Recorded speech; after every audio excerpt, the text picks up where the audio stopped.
All right, well, the UFC is back in beautiful Salt Lake City this Saturday, October 5th. It's UFC 307, third year in a row that they're in Utah. And interestingly enough, the first two pay-per-views of this stretch both ended in spectacular fashion, both ended via head kick knockout. And something tells me the two gentlemen fighting in the main event on Saturday could very well end this fight via head kick knockouts, sort of like their forte. We get two title fights on this card. And also of note is the fact that there was so much attention on the Sphere card just a few weeks ago in Las Vegas, and a lot of attention on John Jones's return to Madison Square Garden in November, also the Abu Dhabi card. It feels like this one is flying under the radar. You look at it, though, you look at the names, you look at the matchups, this is a sneaky good card, a very, very fun card. Ariel Helwani here, joined by Connor Burks, NewYorkRic, Eric Jackman here with me in our sort of unofficial, uncrowned studios. We are launching officially in our new studio on October 14th, so please pardon our dust. Guys, let's talk about 307. Do you agree? Flying under the radar, right? Like, you look at this card, it's actually quite good. Oh, it's a fantastic card, and there's a lot of name power on it as well. I mean, you start at the top, maybe the biggest baby faces, we always say, in the entire UFC with Alex Pereira. You got two title fights. You got Kayla Harrison, Jose Aldo. I mean, there's name value. And the fact that it's sandwiched between the Sphere and 308, yeah, I feel like people aren't giving it the proper recognition. Okay, so let's talk about the main event. It's Alex Pereira, who, in my opinion, as far as 2024 is concerned, is not only the MVP of the UFC, he steps up whenever they need him. He headlined UFC 300. He then saved the day for 303. He wins this fight. He's the male fighter of the year, like easiest choice of all time. He's become a huge favorite, a cult-like favorite, if you will. He's defending his title against Khalil Rountree Jr., who fans of the show will recall, I have been like praying for this guy to get this opportunity. With all due respect to Magomed Ankalaev, who, from a meritocracy standpoint, deserves it most. With all due respect even to Yuri Prochaska, who already has a loss to Alex, and of course they fought in June and he got knocked out. This was the matchup I wanted to see. We weren't on the air when the fight was announced, and so I was kind of lamenting the fact that I could have sat there and said, you see, this was the one. Your reaction to Khalil, who hasn't fought in almost a year. His last fight was in December. He was supposed to fight in June, coming off a PED suspension, but has won a bunch of fights in a row, all at the apex, no less, going up there and taking the big step up against the champ, Alex Pereira. Yeah, important to note, you mentioned the PED suspension. Contaminated supplement was how that kind of shook out, and so he was able to be cleared in an amount of time that was not very long, and now he's able to step into this opportunity. Love the fight. Like, it's all due respect, as you said, to Magomed Ankalaev. It's not the fight that the fans want to see. It's not the fight that I want to see. I want to see Khalil Rountree versus Alex Pereira. They are giving us a gift. They are giving the fans in Utah a gift, as they have previously, and I have no qualms with it. Like, if you say Magomed's the number one contender, the number one choice, like, beyond that, it's kind of murky, right? I'm okay with the idea that if you're going to the next option, Khalil Rountree is that option, and I love the fight on paper. You're a big sports fan. You're a big football fan.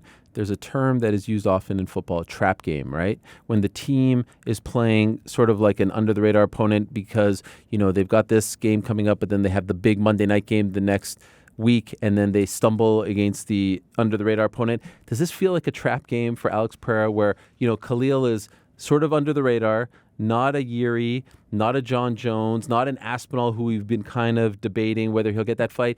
I don't know, man. It feels like this is one of those fights where, hey, I just fought in June. Let me take this one a couple months later. Let me get a paycheck. I'm getting very popular now. I'm very famous. I'm the face of the UFC. And then there's Khalil Rountree with his kicks and his punches. Yeah, I just don't think Khalil Rountree is a guy to take lightly like that. And I don't think Alex Pereira and his team is going to take him lightly. I mean, Plinio Cruz, potentially. If Alex Pereira wins this fight, he could also be the coach of the year. I don't think he's going to come underprepared for this one. I think they know belt is on the line. You have to take him seriously. And if you just watch the footage of Khalil Rountree, you said how many he's won in a row, how many of those have been by knockout. I mean, he is a vicious fighter. I don't see any takedowns happening here. I think this is going to be a style that's going to play into Alex Pereira's game. And I don't think he's going to take it lightly. That doesn't mean he's guaranteed to win. Could I just ask as a rhetorical, what would Alex Pereira look like any different, right? Like, he's going to show up. He's going to walk forward. His entire life. He's going to throw bombs. Oh, he could come in hurt maybe. Like, maybe he takes it. He could do that. He would do that in the biggest fight anyway. He's the guy that when the UFC calls, you could throw him into any opportunity. He's going to be ready. Whatever that version of ready is, he's always going to be ready. And so I think he will take this challenge the same as he's taken every challenge, prepared for it, and likely to come out victorious.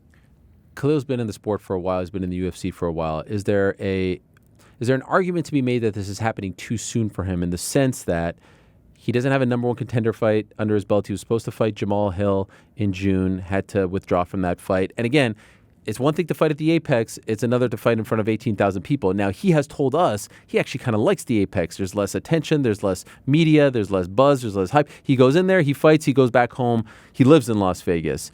But that being said, there is something to be said for fighting in front of those people on pay-per-view, bright lights against Pereira. And so I could see the argument for like, nah, man, he's good. He's just going to go in there like it's another day at the park. Or he hasn't quite felt this, and thus he's in for a rude awakening. If he likes the Apex experience, that is not what he's going to get this week. Yeah. There's going to be a ton of eyes on it. It's an Alex Pereira fight. From the press conference to media day to the fight itself, you're going to get that epic walkout from Alex Pereira. Like the bright lights are going to be there. So if he likes the Apex experience, he is not going to get that this week. Do I think it's too early? Last fight was against Anthony Smith. I mean, that's a step up in competition. This is obviously going to be his toughest test to date. So, I mean, for him to pull this off, going from the Apex to headlining a pay-per-view, 18,000 people against the reigning, defending, maybe the scariest dude in the entire UFC right now, it would be a huge accomplishment. I'm not going to say it would shock me, but it would be a massive accomplishment for him. I don't think it's going to be as much the competition or the lights or anything like that. It's going to be the responsibility. You are now headlining a UFC pay-per-view, right? You're coming from not being anywhere near that. You're coming from Apex shows into a spot where now everybody wants to talk to you. Now everybody wants your attention. Now there's people asking you for tickets. There's people asking for your time. Being pulled in that many directions, that's what I think the adjustment period is going to be. And Khalil is a guy who's famously kind of private, right? He doesn't want to be in that position. So I think that's going to be the thing that he's going to have to step into. Once he steps in the cage, I'm not concerned about like the level being too high. He's a really capable striker. Alex Pereira is, don't get me wrong, I think one of the best fighters on the planet right now, but I think it will be more in how many directions he's being pulled during fight week than the level of competition. It's not apples to apples, but it reminds me a little bit of Daniel Dubois, Anthony Joshua, where Dubois kind of just like skated in there, no real pressure on him. Everyone wanted to talk to Anthony Joshua, and then look what happened. Dubois wins via knockout. And I see no scenario, I know this is kind of the kiss of death, I see no scenario where this is a boring fight. No, like even if fans don't know Khalil Rountree, this is like the type of fight that you show to your friends that might not be into MMA. It's just like, hey, sit down and watch this one. Like, I don't see takedowns happening. I just don't. I think this is essentially just going to be a kickboxing match. Both dudes have massive knockout power. Like, I think we're going to see a finish. I think it's going to be exciting until we see the finish. Like, this is one to bring your friends and watch. And we talked about, why is this fight happening? Magomed's there. This is why that fight's happening. Yes, exactly. This is the one you tell your friends to watch. Magomed is more qualified to get the title shot over Khalil Rountree. I mean, just look at the rankings. He's, 2? And now he has to fight another top 5 fighter, while Khalil Rountree is 8, coming off a win over Anthony Smith. By the way, odds right now? Minus 500, Alex Pereira, plus 375, Khalil Rountree. Okay. Be a big accomplishment, man. But not the biggest upset of all time. No, I mean, we've seen Alex Pereira knocked out by Israel Adesanya. It's not like he has like this Max Holloway type chin. And Khalil Rountree, if anybody can get hit hard, it's Khalil Rountree. So I find the main event fascinating. The co-main is equally fascinating, but for other reasons. Friend of the program, Julianna Peña, returning after quite the layoff. Her last fight was in 2022, July of 2022, the rematch against Amanda Nunes. So much has happened since then. And of course, she was supposed to come back in 2023, in June of 2023, but had to withdraw. And she is right back in another title fight, this time not against Nunes, against Raquel Pennington, who, of course, became champion, winning the vacant title against Mayra Bueno Silva back in January in Toronto. Here's Julianna returning into a title fight. Now, she's not fighting the GOAT. She's not fighting, like one of the greatest of all time. Raquel, maybe, a champion who's not as respected as some of the others because she won a vacant belt, because she was, a bit of a 500 fighter up until this point. Credit to her. She's gone on a bit of a run as of late. How do you feel about Peña's chances going into this fight, considering the fact that she hasn't fought in over 2 years and she's been battling injuries during that stretch? It's certainly something to factor in, right? Like, we're getting toward the end of her career. Regardless of where we think she's at in her career, she's on the back nine, right? Like, she has had a long and storied career, and now this is the parts where she's able to capitalize on it and make the most money. But we talked about this just now with Alex and Khalil. I think Julianna is going to be the one that's selling this fight, right? Julianna is going to be the one with the responsibility of the burden of promoting this fight. She's going to be the one who's on the mic. She's going to be the one who's talking the trash. She's going to be the one who is trying to bring people into the tent to watch. And so I think even though Raquel is the champion, she's going to be able to sit back a little bit and not have that pressure. So Julianna has to deal with that. She has to deal with the layoff. She has to deal with the fact that Raquel is the incumbent. She's the champion, and she has all those things stacked up against her. But she has been in these positions before, right? When she was up against Amanda Nunes, she was on the other side of it where there was nothing to lose, and she had the opportunity, and she made the most of it. I think she'll be prepared. I think that she will come in and rise to the challenge. Now it's just going to come down to X's and O's, and that's where it gets interesting because I think this is a fascinating kind of style fight. And there's a great backstory here, which he's talked about on our show, right? From The Ultimate Fighter and them being in the same room, I think sharing a bunk bed or at least sharing a bunk bed, right? doing each other's nails, makeup, hair. Like Julianna thought they were best friends. Raquel, now she claims that she's a backstabber. I think Julianna Peña said in the lead up to this is now the real test for who the Ultimate Fighter actually is. Oh, wow. I love that. Wow. Yeah. Like 11 years later. Yeah, 11 years later, we finally get the answer. Amazing. I mean, she's kind of right. Like, whatever happened back then, Sure. Now we're getting the result. I love that. And so I know the UFC can't talk about these sort of things, but I think if they can map things out, Julianna wins. Kayla Harrison, who's also fighting on this card against Caitlin Vieira, wins. Then you get Julianna versus Kayla, and then the winner of that fight fights the returning Amanda Nunes. Yeah. Do you agree? Agreed. That's the perfect playout. That is the exact roadmap. You have Kayla Harrison win. She calls out, I want winner of Peña Pennington, and then Peña wins, gets on the mic and says, give me Kayla Harrison, and then Nunes comes back. If Nunes comes back and says, I want either of them before that, I think you do it. You take advantage of that. If Nunes she should definitely get to call her shot. And if she says, I want Peña now, and then I'll fight Kayla, or I want Kayla now, and then I'll fight I'm fine with that. But this would play out perfectly if Nunes is not ready for that yet. Does it still feel like Nunes's cloud hangs over this division? Yeah. Certainly. Like, she's the women's Is the only thing that would change that Kayla winning? No. She will always be the cloud. What if Julianna wins? What if Caleb... Because Julia has a win over Yeah, Amanda. But like, there's something about the aura, the presence, like the presence of Amanda Nunes, where I just feel like we're lacking that right now in the women's bantamweight division. Now, what if Kayla were to either take the belt from Amanda Nunes or defend it? Oh my against gosh! Amanda Nunes? Then all bets are off. Yeah. But it still hangs with Amanda, because if she does not get that Amanda fight, if it's just Kayla, if Kayla wins this and Amanda stays on the sidelines and never comes back, it will linger. I'm saying if Kayla beats Amanda Nunes, either to get the belt or defends it. If she comes back and Julianna Peña beats Amanda Nunes again, we're moving on. That's done. 100%. The Amanda Nunes story is over. By the way, bigger fight. If Julianna wins on Saturday and Kayla wins on Saturday, what's a bigger fight? Julianna versus Amanda 3 or Kayla versus Amanda? Kayla Amanda. Yeah? Yeah, no brainer for me. Even though they have that history. I think that the history has been somewhat forgotten after the second fight. It was a pillar to post. And Kayla and Amanda have their own history at ATT. Yeah, yes. I think people really want to see that. They really want to see. I know she has the loss to Larissa Pacheco, but I think they want to see her tested against Amanda Nunes. And if Kayla Harrison continues to look great, obviously, in the UFC debut, she looked fantastic. If she can continue to look great in the UFC, people are just going to want to see it that much more. The freshness of the story and how Kayla has looked since coming into the UFC puts it slightly ahead for me.